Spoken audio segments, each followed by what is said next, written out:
SDG Center Universitas Pajajaran, has joined with us today Dr. Adiatma Siregar. He is currently the Head Department of Economics and Development Studies, Universitas Pajajaran, Bandung, and he has been focusing his research in the area of health economics, and one of his main expertise in the area of HIV and AIDS. Thank you, Dr. Adi, for allocating your time with us today. So, regarding the HIV and AIDS issue, could you give us an overview about the current situation in Indonesia? Okay, thank you, Wandira. So, HIV/AIDS in Indonesia, it's Indonesia actually has a low level of epidemic. It's not generalized yet, but then it's different from what happens in Papua, which is also Indonesia, but it has a completely different type of epidemics. In Papua, it's almost generalized epidemic. Now, in Indonesia itself, the epidemic is mostly concentrated on the high-risk groups, and the high-risk groups are the injecting drug use and the male having sex with male group, and the transgenders and the sex workers, and their couples. But the problem is today, the epidemic has moved from this high-risk group to the more general population. Yeah, so basically who are they? Most of them are housewives. Yeah, so they are basically the couple of the injecting drug users. So yeah, let's say the injecting drug users have died, and then the doctors told the wives to check for HIV because they suspect the husband to, infected by HIV, and then apparently they're also infected. Now the problem would double if their children are also infected.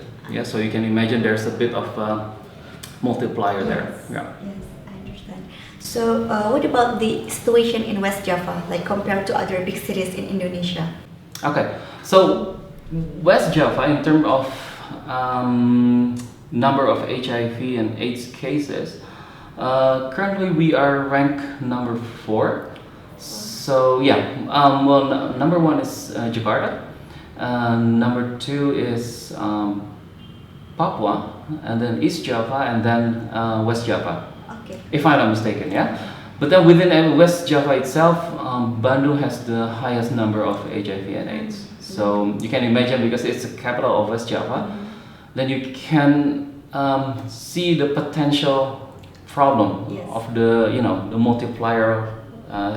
multiplier aspect that I mentioned previously. In your opinion, how serious is the local government in handling the situation?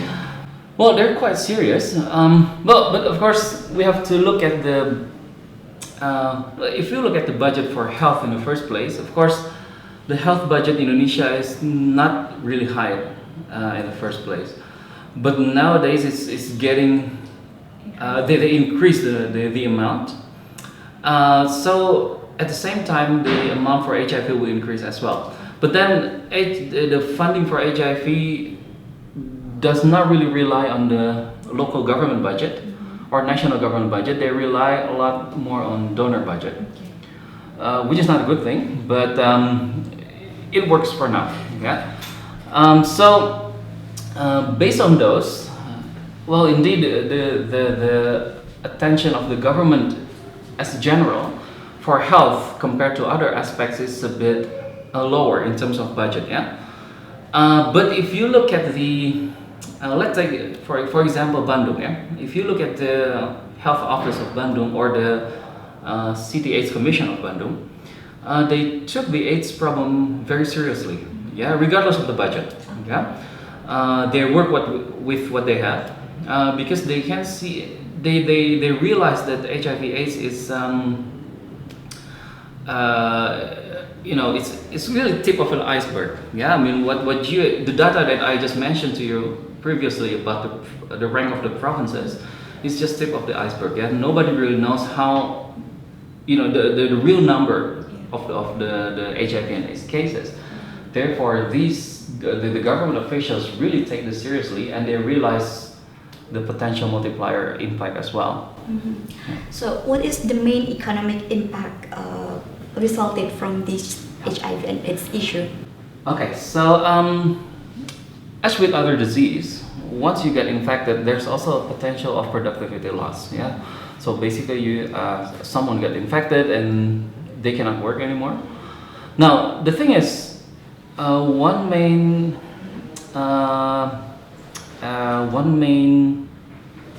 aspect of HIV/AIDS medication is that it is aimed to control the disease. Yeah, so it cannot cure the disease, but it can control the disease. So the aim is for the people infected by HIV to die because of their age, not because of the disease. Yeah, so because of this medicine, then basically those infected by HIV can be productive, right? But if you talk about medicine, then we talk about access as well. Now the problem is how many people who are infected by HIV get access to this medicine, right? So if the percentage is still low, and I believe this is probably the case if we are talking about that tips of the iceberg phenomenon, then a lot of people are getting infected by HIV and they cannot work. Yeah, because after your HIV virus really spread in your body and you develop this syndrome which is called the AIDS, and then you basically cannot work anymore. Yeah, and the disease has taken over your body, the other diseases, and then basically you just have no ability to work anymore, right? And then of course that's one aspect. Second aspect is of course the cost related to medication. The medication itself is still free until today and probably until next 2 years. Then the thing is, but they have to pay for the transport cost, right? And then they have to wait in the clinic. And if they wait for 3 to 4 hours, then they lose a lot of their times as well. And we're not just talking about the patient, but also the family members who accompany them to the clinic. Yeah, and that's just the very basic financial cost, right? And then very basic financial and economic cost. But then we're not talking about the quality of life itself. Yeah, I mean, if someone got infected by HIV, it doesn't necessarily mean they can say, well, I have the medicine, so it doesn't matter. Yeah, most likely they will be a bit shocked, I suppose, and I don't think they can really be productive straight away after they know that they're infected. Yeah, and not to say the other family members whether they will accept them. Yeah, especially if they come from the high-risk groups. Let's say transgenders. I'm not sure the family will accept them easily if they know they're transgender and they're HIV positive. Yeah. So is there any inequality of access to the medicine, do you think, between groups? Okay. So in terms of inequality, I think they should be, because this medicine is free for all. So regardless of your status.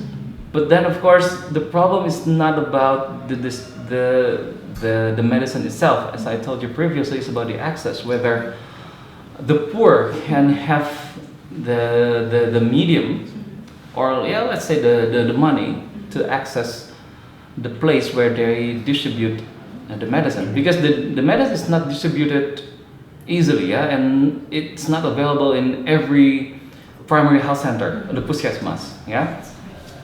It's different with other common diseases. You can access the medicine everywhere, but for HIV, it's not available that freely, right? So of course the cost is free, but then the access, like let's say this person live in somewhere in West Java where there's no puskesmas nearby. So that's one problem already, right? And then when they access the puskesmas, they spend 600,000 to access the puskesmas. But there's no medicine, HIV medicine over there, and then they have to access the hospital, and that it takes another 100,000 rupiah to access the hospital. Now, if you can imagine, you have to take this medicine every month, right? And then it will create additional problem in terms of economic cost. Okay, so last question actually, because so the channel that the HIV/AIDS could affect income inequality between groups is among the access actually, right? So is there any hope that we could combat this HIV and AIDS? There's always hope. That's what I would say. The thing is, HIV/AIDS, luckily, HIV/AIDS is a disease that's very difficult to transmit.